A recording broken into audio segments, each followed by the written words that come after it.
Assalamualaikum warahmatullahi wabarakatuh. Bertemu lagi bersama Ibu di channel Kelas Kimia. Apa kabar semuanya? Insya Allah sehat ya. Pada video kali ini, kita akan belajar tentang isomer senyawa hidrokarbon. Apa itu isomer? Isomer apa saja yang terdapat pada senyawa hidrokarbon? Dan bagaimana penentuan isomer pada senyawa hidrokarbon? Kita akan bahas pada video ini. Simak baik-baik ya. Kata isomer berasal dari bahasa Yunani, yaitu iso yang berarti sama dan meros yang berarti bagian.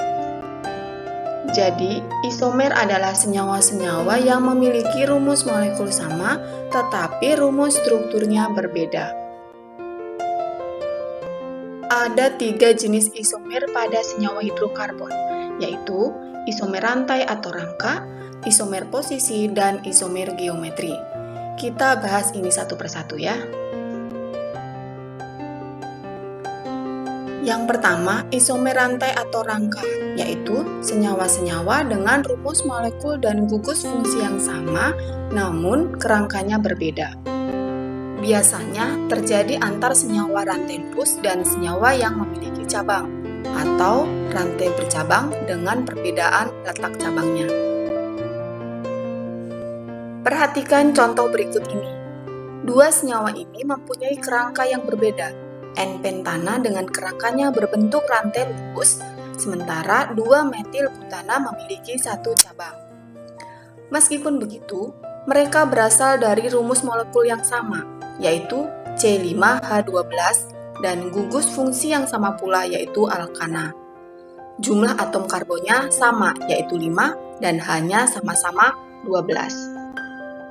Jadi, dua senyawa ini termasuk dalam isomer rantai atau rangka.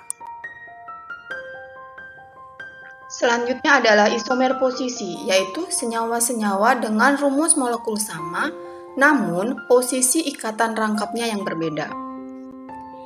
Ingat ya, hanya posisinya yang berbeda, bukan gugus fungsinya.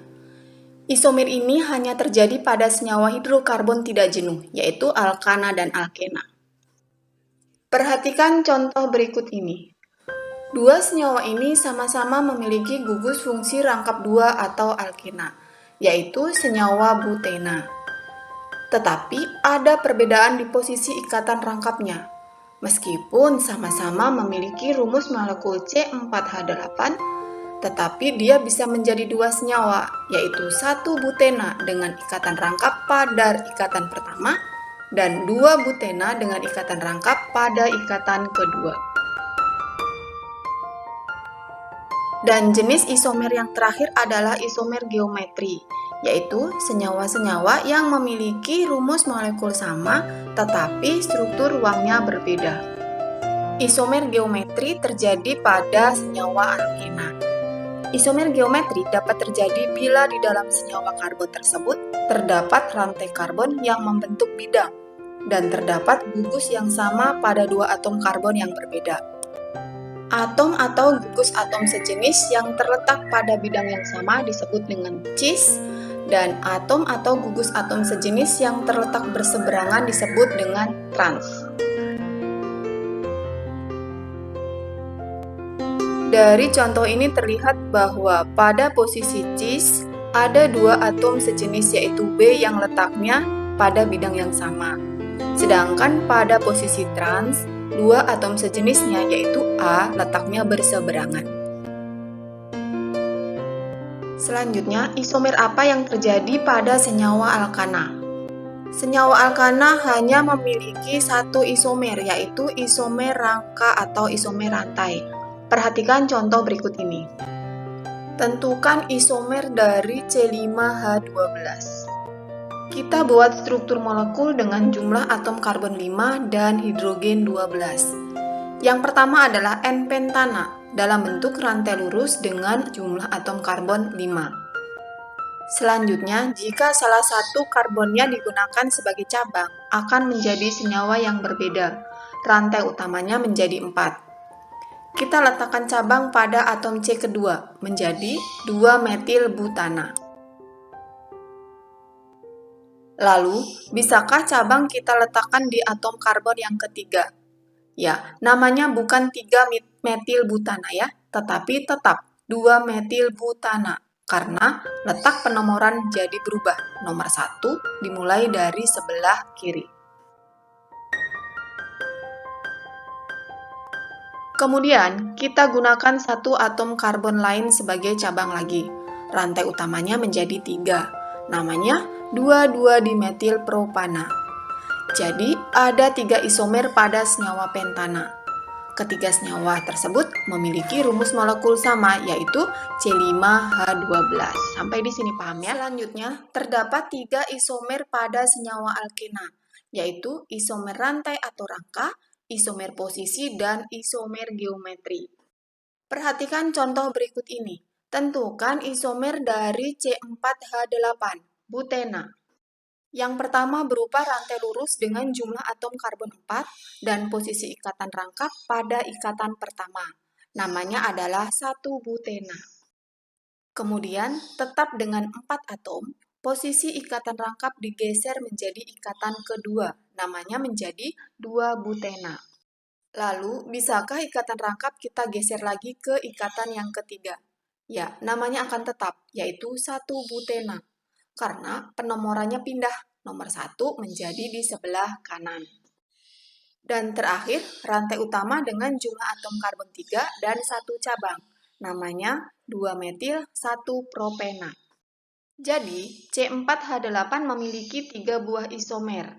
1 dan 2 merupakan isomer posisi, sementara 1 dan 3 dan 2 dan 3 merupakan isomer rantai atau isomer rangka.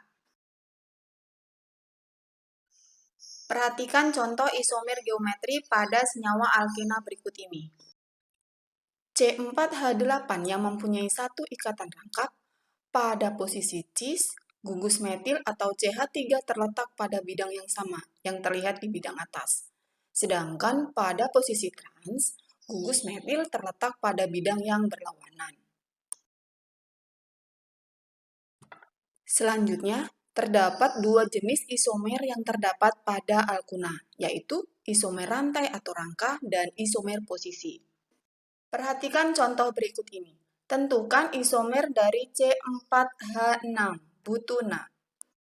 Yang pertama, rantai lurus dengan jumlah atom karbon 4 dan 1 ikatan rangkap 3 pada ikatan pertama.